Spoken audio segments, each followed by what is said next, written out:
안녕하세요 여러분. 오늘의 흥미로운 영상 내용은 워렌 버핏과 다른 게임 체인저들 사이의 비밀스러운 실타래, 그리고 기아 K사 세단의 뒤틀린 디자인 논리에 관한 것입니다. 우선 좋아요 버튼을 누르고 채널 구독 및 알림 설정도 잊지 마세요. 여러분의 관심과 지지가 저희에게 큰 힘이 됩니다.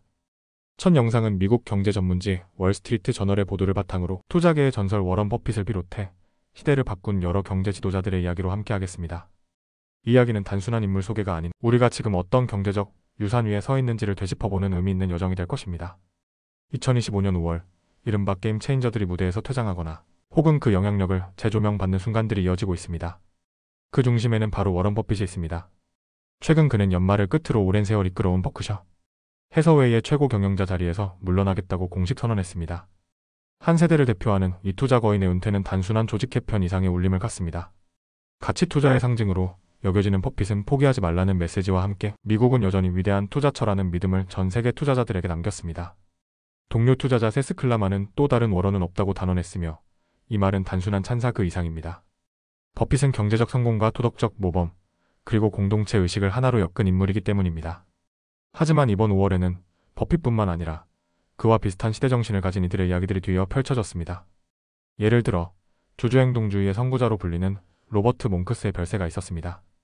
그는 기관 주주 서비스라는 조직을 설립하며 기업의 책임성과 투명성이라는 새로운 개념을 대중화시켰습니다. 고리타분한 월가의 사고방식을 깨트리고 주주 권리를 확대시킨 주인공이었죠.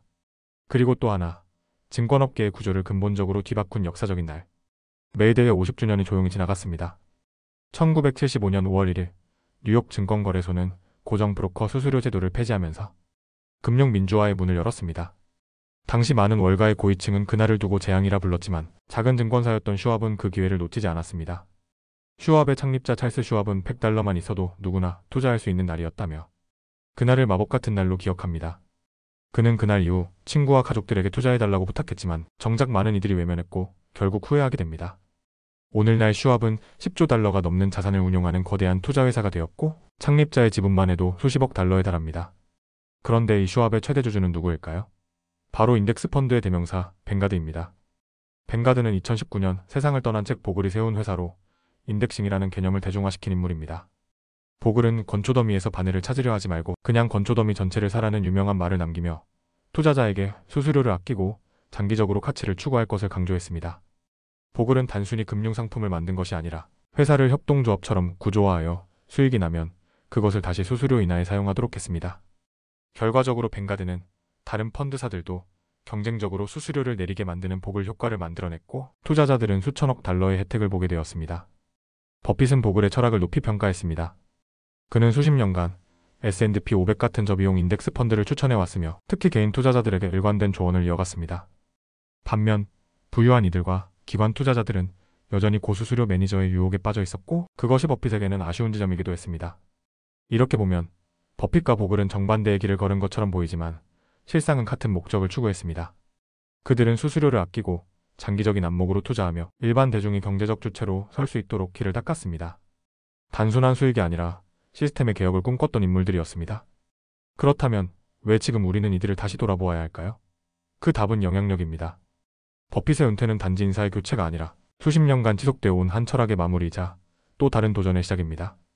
그의 오랜 조언자였던 론 울스는 워런은 언제나 주주를 존중했고 일관된 태도를 지켜왔다고 평가했습니다. 특히 연례 주주총회에서 은퇴를 발표한 방식은 그다운 선택이었습니다. 팬들이 모여있는 자리에서 조용하지만 깊은 울림으로 작별을 고한 것입니다. 마켈 그룹의 CEO 톰 게이너는 그날은 마치루 게릭이 은퇴 선언을 하던 뉴욕 양키 스타디움의 순간 같았다고 회고합니다. 그의 말처럼 버핏은 그저 부자였던 것이 아닙니다. 그는 성공이라는 개념을 새롭게 정의한 인물이었습니다. 그리고 바로 그 주말 또 다른 전설이 은퇴를 발표했습니다. 바로 미국 프로농구 NBA의 샌안토니오 스퍼스 감독 그렉 포포비치입니다. 그는 5회 리그 우승을 이끌었고 거의 30년간 한 팀을 지휘하며 팀워크와 인내, 전략의 대명사로 불렸습니다. 버핏이 금융계의 지도자였다면 포포비치는 스포츠계의 상징이었습니다.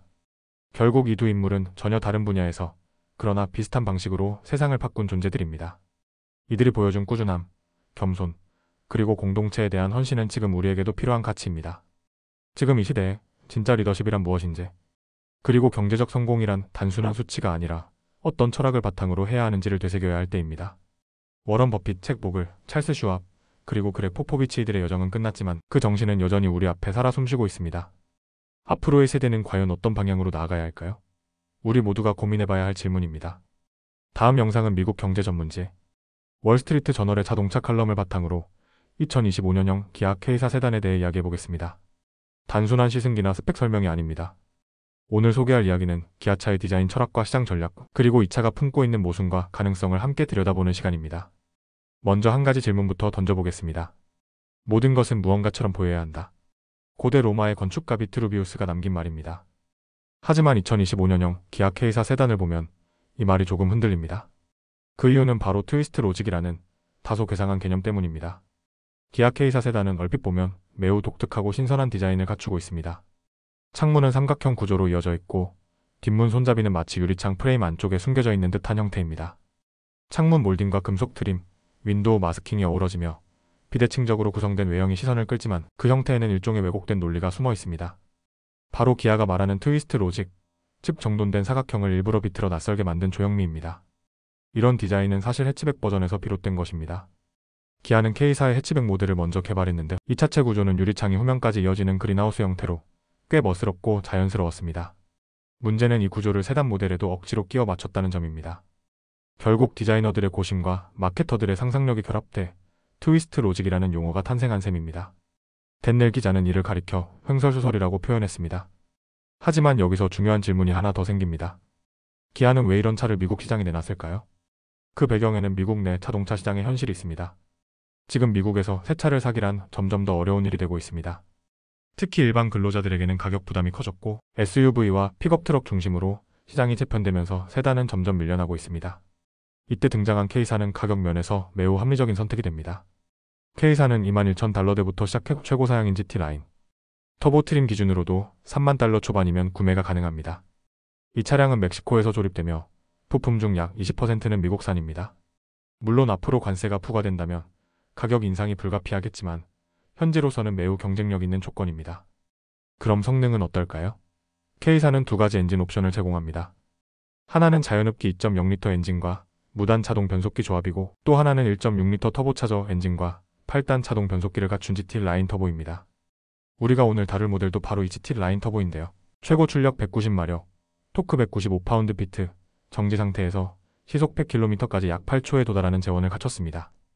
연비는 포캅 기준 갤런당 약 29마일, 즉 리터당 12km 정도로 결코 나쁘진 않지만 혼다 시빅 하이브리드처럼 49mpg 약 20.8km 수준의 고연비에는 못 미칩니다. 무엇보다 하이브리드 모델 자체가 없는 것이 아쉽습니다. 같은 가격대의 시빅이나 프리우스는 하이브리드 파워트레인을 갖추고 있을 뿐 아니라 미국 현지 생산이 이루어지고 있어 관세 부담에서도 자유롭습니다. 그렇다고 K사가 밀릴 것만은 아닙니다. 우선 실내를 보면 기아는 젊은 소비자들이 선호할 만한 기술적 요소들을 많이 담았습니다. 두 개의 12.3인치 디지털 디스플레이가 대시보드 전면에 장착되어 있고 내비게이션, 무선 충전, 스마트키 원격 캡, 앞좌석 열선 기능까지 포함되어 있습니다. 외관은 LED 헤드램프 안개 등 리어 램프까지 모두 최신 디자인 요소가 반영됐습니다. 파워 선루프는 기본 사양입니다. 즉, 이 차는 가격 대비 줄럭셔리급 옵션을 탑재하고 있다는 평가를 받을 만합니다. 특히 젊은 1인 가구나 소형 가정을 위한 차로는 충분히 매력적인 제안일 수 있습니다. 고급감을 추구하지만 예산은 한정되어 있는 사람들에겐 말이죠. 물론 완벽한 차는 아닙니다. 기자는 K사의 주행 질감이 다소 아쉽다고 지적합니다. 혼다 시빅의 민첩한 핸들링이나 정숙한 승차감, 즉 운전의 즐거움에서는 한 걸음 뒤처진다는 것입니다. 그리고 여전히 기묘한 삼각 유리창은 논쟁의 여지가 있습니다. 그럼에도 불구하고 K사는 하나의 상징이자 실용적 대안입니다. 기아차가 미국 시장에서 SUV를 넘어 세단 시장에서도 확실한 존재감을 갖기 위한 전략적 카드이며 앞으로 등장할 해치백 버전과 함께 또 다른 소비자층을 공략할 준비가 되어 있습니다. 마지막으로 기억해야 할 한 가지.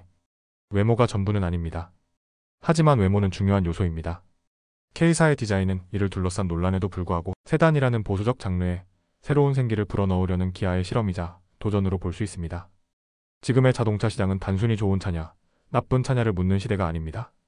이제는 브랜드의 철학과 정체성, 시장에 던지는 메시지가 함께 평가되는 시대입니다. 그리고 기아 K사는 그 복잡한 퍼즐에 기묘하지만 흥미로운 조각 하나를 더했습니다. 여러분이라면 이 차의 기회를 줄 의향이 있으신가요? 오늘은 여기까지입니다. 다음 영상에서 더 유익하고 흥미로운 내용으로 찾아뵙겠습니다. 이 영상은 투자 의견이 아닙니다. 매우 감사합니다.